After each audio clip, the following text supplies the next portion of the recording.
Yes, good morning and Jai Hind, my dear students. Welcoming all of you here in our SST class. In our previous day, we have discussed civics. We have started civics and we have discussed the first chapter of civics. In that first chapter, we have discussed that what is a democracy. We have discussed the definitions. We have discussed few quotes.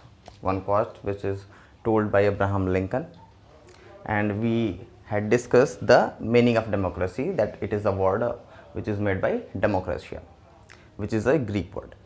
And after that we have discussed few qualities of democracy, कि किसी भी democracy में ये सारी qualities होनी चाहिए. There were 4 qualities and वो 4 qualities ही किसी भी कंट्री को एक डेमोक्रेटिक कंट्री बनाते हैं. And then I have told you last day that there are few incidents related to the countries in the history which make that country is not democratic. Okay, बहुत सारे incidents हैं हमारे history में, जो बहुत सारी कंट्रीज़, हमारे world में बहुत सारी कंट्रीज़ हैं, वो खुद को एक डेमोक्रेटिक कंट्री बताती हैं, बट कुछ इंसिडेंट्स ऐसे हैं जो उन कंट्रीज़ को प्रूव करती हैं that they are not democratic because they are not following that 4 characteristics you can say, the qualities you can say, और the features you can say. That 4 are the features of of any democratic country or democracy. So the first feature of that democracy I have written here: the final decision making power must rest with those elected by the people. That means कि किसी भी country से related कोई भी decision, जो final decision होता है, उसको लेने के लिए the power must rest with those elected by the people. ये सारा पावर उन पर्सन में होता है, उन पर्सन को दिया जाता है जो जिनको पीपल्स इलेक्ट करते हैं. And in the same way there is a country Pakistan which is our neighbour, as you know already. Okay, there is an incident which is related to this country which make it does not democratic. Okay, which make it not democratic. Indian Pakistani people जो हैं वो खुद को democratic बताते हैं. Pakistani government जो है वो खुद को बताती है that the country is democratic country. But वहाँ पे जो इंसिडेंट्स होते हैं, जो वहाँ पे इंसिडेंट्स हुआ है इन 1999, वो बताता है, वो प्रूफ करता है that they are not following this characteristics, the first characteristics of any democratic country. So that's why we can say that Pakistan is not a democratic country. So what was that incidence? वो incidence था क्या, उसके बारे में discuss करना है. So ये incidence हुआ था in 1999. As you can see, Pakistan 1999. You can say that this is the story of Pakistan 1999. You can say the incidents of Pakistan 1999. Okay, and this is a very important story which maybe come in your examination on the basis of your UT, and this is very very important. So the story of Pakistan 1999 is what? ये है क्या actually? So Pakistan में 1999 में वहाँ पे एक general थे. General means the military general, जो मिलिट्री को कंट्रोल करते थे, and he was Pervez Musharraf. Okay, उनका नाम परवेज़ मुशर्रफ था. परवेज़ मुशर्रफ ने क्या किया? In October 99 Pervez Musharraf has make a military coup. Okay, Pervez Musharraf ने क्या किया? उन्होंने एक मिलिट्री कूप बनाया. Military coup means a part of a military. उन्होंने एक मिलिट्री कूप बनाया और अपने पावर से वहाँ की जो गवर्नमेंट थी, जिसको लोगों ने चूज़ किया था, ओके, उसका उन्होंने तख्ता पलट कर दिया. तख्ता पलट मीन्स व्हाट? कि उनका सारा पावर उन्होंने खुद ले लिया. Okay, that means Pervez Musharraf we can say makes a military coup in October 99 and take all the powers. Okay, सारा पावर लेने के बाद फिर उन्होंने क्या किया? सारा पावर लेने के बाद उन्होंने खुद का जो पोस्ट था, that was known as general. Okay, जो मिलिट्री का कमांडर होता है, आप कह सकते हैं, जो मिलिट्री का सबसे पावरफुल पर्सन होता है, जनरल, उन्होंने अपने इस डेजिग्नेशन को चेंज किया, designated him as a president. Okay, so first of all he has took all the power and after that designate himself as a president. फिर उसके बाद ये जो जनरल का पोस्ट था, जो जनरल का डेजिग्नेशन था, इसको प्रेसिडेंट कहा जाने लगा. उन्होंने अपने पोस्ट को ही चेंज कर दिया, अपने डेजिग्नेशन को चेंज कर दिया, और अब उनको प्रेसिडेंट परवेज़ मुशर्रफ कहा जाने लगा. अब ये जो प्रेसिडेंट परवेज़ मुशर्रफ थे, इन्होंने क्या किया? कुछ टाइम तक नॉर्मली रूल होता रहा, वैसे ही सारा पावर इनके पास था, ये जो चाहते थे वो करते थे. In 2002, as you can see here, in 2002, okay, उन्होंने 2002 में एक रेफरेंडम कंडक्ट करवाया। रेफरेंडम क्या होता है, पहले इस चीज़ को समझना पड़ेगा, तब हम चीज़ों को समझ सकते हैं। Referendum, this in 2002 he has conducted a referendum. और ये रेफरेंडम क्या होता है? तो रेफरेंडम आप कह सकते हो कि किसी भी पर्सन का केवल आप जजमेंट लेते हैं in yes and no, okay, कि कोई भी पर्सन किसी चीज़ के लिए रेडी है या नहीं, इन जस्ट यस और नो। तो उन्होंने एक रेफरेंडम कंडक्ट करवाया। रेफरेंडम में क्या हुआ कि सभी पाकिस्तान के सभी लोगों से ये पूछा गया कि क्या वो परवेज़ मुशर्रफ को 5 और एक्स्ट्रा 5 ईयर्स आगे रूल करने देना चाहते हैं। As you can see here, granting him as an extension for 5 years by a referendum in 2002. So 2002 में एक रेफरेंडम कंडक्ट करवाया परवेज़ मुशर्रफ ने, और खुद का जो टाइम पीरियड था जो ओवर होने वाला था उसको उन्होंने एक्सटेंड करके 5 ईयर्स और आगे बढ़ा दिया। 5 ईयर्स और जब उन्होंने अपने टाइम पीरियड को बढ़ाया, I hope referendum is clear to you now. तो जब उन्होंने अपने टाइम पीरियड को 5 ईयर्स और बढ़ाया, तो जो वहाँ के सोशल एक्टिविस्ट थे, जो वहाँ के न्यूज़ एंकर्स थे, रिपोर्टर्स थे, वो इस चीज़ को समझे कि उन्होंने जानबूझ के ऐसा किया है, और जो सही भी था, उन्होंने जानबूझ के अपना टाइम पीरियड को एक्सटेंड कर लिया था ताकि वो अपने पावर का और गलत यूज़ करके या सही यूज़ करके अपने अकॉर्डिंग चीज़ों को बदल सकें। तो फिर वहाँ के लोगों ने क्या किया, जो वहाँ के प्रेस थी, वहाँ की मीडिया थी, जो वहाँ के सोशल एक्टिविस्ट थे, उन्होंने क्या किया, उन्होंने इस रेफरेंडम के अगेंस्ट प्रोटेस्ट शुरू किया। ओके, वहाँ के लोगों ने मिलके क्या किया, वहाँ पे रेफरेंडम के अगेंस्ट एक प्रोटेस्ट शुरू किया। बट इस प्रोटेस्ट का कोई रिजल्ट फाइनल मिला नहीं। वो प्रोटेस्ट चलता रहा और कुछ टाइम के बाद ऑटोमेटिक वो ख़त्म हो गया। बट इस प्रोटेस्ट, एक साइड पे प्रोटेस्ट चल रहा है और दूसरे साइड में परवेज़ मुशर्रफ क्या कर रहे हैं, उन्होंने कॉन्स्टिट्यूशन में अमेंडमेंट करना शुरू किया। अमेंडमेंट इन व्हाट, लुक, ये जो अमेंडमेंट वर्ड है इसको भी समझना पड़ेगा। ओके, अमेंडमेंट क्या होता है हमारा, as you already know that the constitution, what is the constitution? Constitution is just the rules and regulations, okay, with the help of these regulations, rules and regulations a country can run. तो constitution क्या है कि सारे rules and regulations का एक book है जिसकी help से कोई कंट्री रन करती है।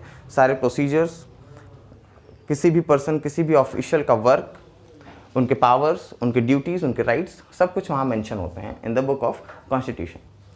और उस कॉन्स्टिट्यूशन के बुक में अगर कोई चेंजिंग करनी हो, so that changing is known as amendment. Okay, so you just say that amendment is just the modification in the constitution, is known as amendment. तो परवेज़ मुशर्रफ ने, एक साइड प्रोटेस्ट चल रहा था और एक साइड उन्होंने क्या किया, अमेंडमेंट इन कॉन्स्टिट्यूशन, उन्होंने कॉन्स्टिट्यूशन में अमेंडमेंट कर दिया। दैट मीन्स उन्होंने पाकिस्तान का जो कॉन्स्टिट्यूशनल बुक था, कॉन्स्टिट्यूशन लॉ, ओके, पाकिस्तान का जो रूल एंड रेगुलेशन था उसमें चेंजिंग करना शुरू किया। क्या चेंजिंग की थी उन्होंने, देखते हैं। President can dismiss the national and provincial councils. That means उन्होंने खुद को एक पावर दी, ओके, अपने कॉन्स्टिट्यूशन में अमेंडमेंट करके उन्होंने प्रेसिडेंट, ओके, जो पोस्ट प्रेसिडेंट डेजिग्नेशन था, जो पोस्ट था, जो खुद वो थे, जो जनरल परवेज़ मुशर्रफ बन चुके थे, अब उन्होंने खुद को एक पावर दी कि वो नेशनल काउंसिल्स और प्रोविंशियल काउंसिल्स को डिसमिस कर सकते हैं। That means national council means the parliament, okay, and the provincial councils. Look, in India we say this state councils, but in Pakistan that are known as provincial councils, okay, जो किसी भी state level पे होते हैं, legislative assemblies you can say. Okay, so उन्होंने खुद को एक पावर दे दी कि वो नेशनल और प्रोविंशियल काउंसिल्स को डिसमिस कर सकते हैं। मतलब कि वो पर्सन जो उनको लोगों ने चूज़ किया है, इलेक्ट किया है, और उसके बाद वो नेशनल काउंसिल में और प्रोविंशियल काउंसिल्स में आए हैं, तो प्रेसिडेंट ने खुद को ये पावर ले ली कि वो चाहें तो उस काउंसिल्स को डिसमिस कर सकते हैं, मतलब ख़त्म कर सकते हैं। इससे क्या होगा कि जो लोगों ने अपना वोट दिया था, जो जिनको लोगों ने इलेक्ट किया था, उनको एक नॉन इलेक्टेड पर्सन क्या कर सकता है, हटा सकता है। उसको इतनी पावर मिल चुकी थी अब। मतलब प्रेसिडेंट ने, I mean the Pervez Musharraf, the president of prime minister, उन्होंने खुद को ये पावर दे दी थी कि वो ऐसे लोगों को जो को नॉर्मल पीपल्स ने इलेक्ट किया है उनको हटा सकते थे, डिसमिस कर सकते थे। ये एक पावर उन्होंने ले ली। इसके बाद उन्होंने क्या किया, परवेज़ मुशर्रफ ने एक national council, look, national security council बनाई। ये सारे वर्ड्स जिनको मैं अंडरलाइन कर रहा हूँ, these are important, okay, and we have to discuss about the national security council. इसके बाद उन्होंने एक नेशनल सिक्योरिटी काउंसिल बनाया। And what was the work of this national security council? So first of all we should know that this national security council is made by only army members। उसमें केवल military के members ही थे, military के officers ही थे इस group में, okay, जिनका group कहलाता था नेशनल सिक्योरिटी काउंसिल। और ये ग्रुप करता क्या था? What was the work of this council? The work of this council would supervise the civilian cabinet. Civilian cabinet, इसको भी समझना है। Civilian cabinet means what? Civilian cabinet is a group of ministers, okay, which work for their particular line, like cabinet ministers। जो हमारे India में cabinet में कौन कौन से मिनिस्टर्स आते हैं? there are so many ministers, but for example I can take few, like railway minister. Railway minister क्या करते हैं? वो रेलवे अपने लाइन में, जो रेलवे उनकी लाइन है उसको और आगे इम्प्रूव करने के लिए, उसमें सारी चीज़ों को चेंज करने के लिए सारा वर्क वो खुद करते हैं।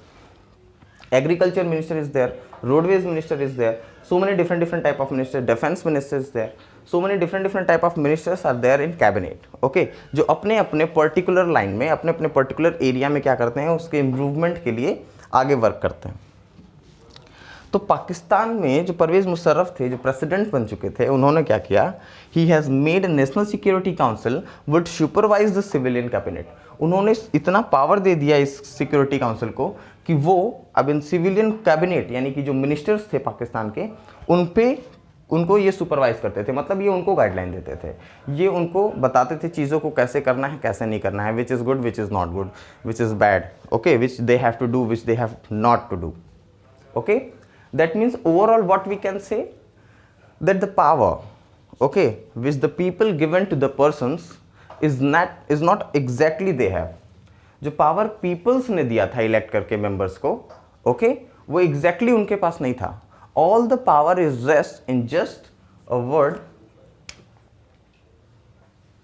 प्रेसिडेंट इन पाकिस्तान, सिर्फ इसमें था, ओके, क्योंकि वहां पे आप कह सकते हो नॉर्मल इलेक्शन चल रहे थे, इलेक्शंस हो रहे थे, बट जो पावर दी जानी चाहिए, जो पावर उन पर्सन्स को दी जानी चाहिए, जो लोगों ने, जिनको लोगों ने इलेक्ट किया है, वो पावर एग्जैक्टली उनके पास नहीं थी। वो सारा का सारा पावर सिर्फ और सिर्फ प्रेसिडेंट में था। और उस समय थे प्रेसिडेंट कौन? जनरल। जो भी पाकिस्तान का जनरल होगा वो प्रेसिडेंट होगा, और उसी को ये सारे पावर्स मिल जाएंगे। वो चाहेगा तो क्या कर सकता है? He can dismiss the national and provincial councils and he will supervise। That means this council is made by the president। So overall we can say that directly president supervise the civilian cabinet। That means all the works, all the framework of the Pakistan, all the good things and the bad things, all the rules and regulations, the decision making, everything is completely dependent on this president, okay। कोई भी rule regulation बनता है cabinet में, तो cabinet minister उससे क्या करते हैं? उसे फॉलो करते हैं, आगे बढ़ाते हैं, उसे पास आउट करते हैं, जो मेंबर ऑफ पार्लियामेंट होते हैं। बट पाकिस्तान में क्या था कि जितने भी मेंबर ऑफ पार्लियामेंट्स थे ऑफ पाकिस्तान, वो रूल रेगुलेशन बना सकते थे, but finally that will be done by president. अगर उसे प्रेसिडेंट पास आउट करेगा तभी वो रूल हमारे कॉन्स्टिट्यूशन में आ सकता है, पाकिस्तान के कॉन्स्टिट्यूशन में आ सकता है, अदरवाइज वो नहीं आ सकता। सो ओवरऑल हमने क्या फाइंड आउट किया यहाँ पे? ओवरऑल हमने फाइंड आउट किया that in Pakistan, okay, the persons who are elected by the people have not the power, have not exactly the power, all the power is rest in president। So with this story we have finded that this first feature of democracy, the final decision making power must rest with those elected by the people, but in Pakistan with those what must rest with president only। सो यहाँ पे those elected by the people change हो जा रहा है पाकिस्तान में completely. वो किस में चला जा रहा है? प्रेसिडेंट में। And president is what? President is a person who is not elected by the people, जो जिनको इलेक्टेड किया ही नहीं है पीपल ने। So can we say that Pakistan is a democratic country? No, Pakistan is not a democratic country because all these powers is not rest in the person who are elected by the people. I hope now this story is clear to you, and this is a very important story। Maybe this will come in your examination or in your test, unit test। So read it properly and then we will discuss the second feature। For that time Wait a second. Then we will discuss the second feature. There are few countries which are not following the second feature, but they're telling themselves that they are democratic country. So that's why we have to discuss about that countries. Just give me a single moment to do it.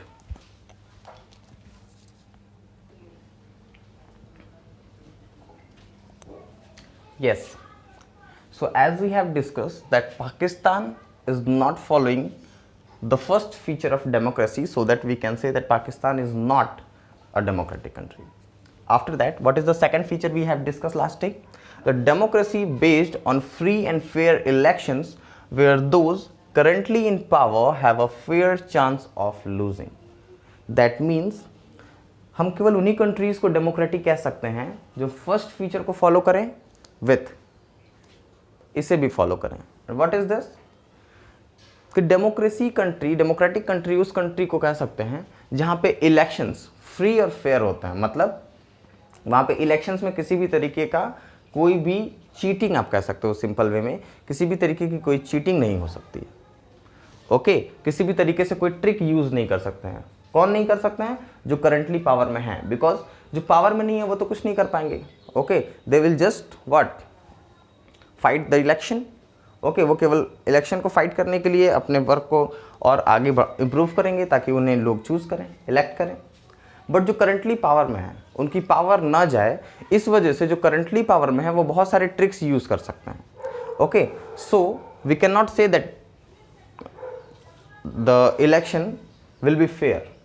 Okay, हम नहीं कह सकते कि वो election fair होगा, क्योंकि बहुत सारे ट्रिक्स यूज करके वोट्स को चेंज किया जा सकता है. तो देखते हैं, इसी से रिलेटेड स्टोरी है चाइना की और मैक्सिको की. तो देखते हैं चाइना में और मैक्सिको में क्या हुआ. So first of all, we have to know about this party. This is known as National People Congress. This is a party in China, and the name of this party in Chinese language is different. Okay, which is given in the book. So National People Congress. What was this party? This party was a part of Chinese Communist Party. Okay, ये जो National People Congress है ये Chinese Chinese communist party का ही एक part है. China में होता क्या है, चाइना में एवरी 5 years पे इलेक्शंस होते थे नॉर्मली जैसे होते हैं. बट हुआ क्या कि चाइना में जब कभी भी इलेक्शंस होते थे तो जो मेंबर्स थे वो सिर्फ और सिर्फ इसी पार्टी के मेंबर्स ही क्या हो पाते थे, इलेक्ट हो पाते थे पार्लियामेंट में. तो ऐसा क्यों होता था कि सिर्फ इसी पार्टी के मेंबर्स इलेक्ट होते थे? This is why, because elect होने के लिए लोगों को नॉमिनेट होना पड़ता है ना, पीपल्स को नॉमिनेट होना पड़ता है. That means the people okay who are nominated in the elections, उन्हीं को फिर लोग क्या करेंगे, वोट करेंगे. आई मीन जो नॉमिनेट होगा ही नहीं, जो लीडर बनना ही नहीं चाहता है, उसे कोई कैसे वोट दे सकता है. तो चाइना में क्या हुआ, सिर्फ वही लोग नॉमिनेट होते थे जो इस पार्टी के थे. मतलब चाइना में सीधे सीधे ये रूल बना दिया गया कि वो पीपल, वो person who will be the part, who will be a member of this party और ऑफ एनी बॉडी, इस पार्टी का किसी दूसरे पार्टी का कोई मेंबर होगा, सिर्फ उसी को ही क्या किया जा सकता है, नॉमिनेट किया जा सकता है फॉर द इलेक्शन. कि इलेक्शन में सिर्फ वही मेंबर्स नॉमिनेट होंगे, सिर्फ वही मेंबर्स आ सकते हैं खुद को इलेक्ट करवाने के लिए या खुद को या इलेक्ट होने के लिए जो इस पार्टी के मेंबर होंगे.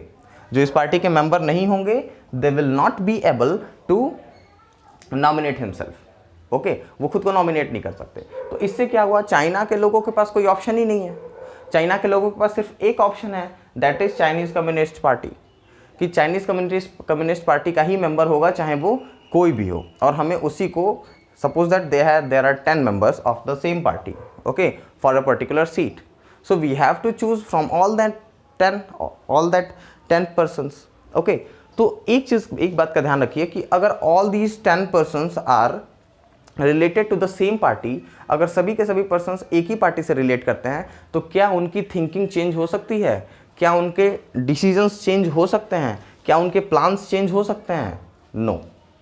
सिर्फ उनके काम करने का तरीका चेंज हो सकता है. But overall the view, the rule and regulation, the plans, सब कुछ सेम होंगे. Because the plan is decided by the party, not by a particular person.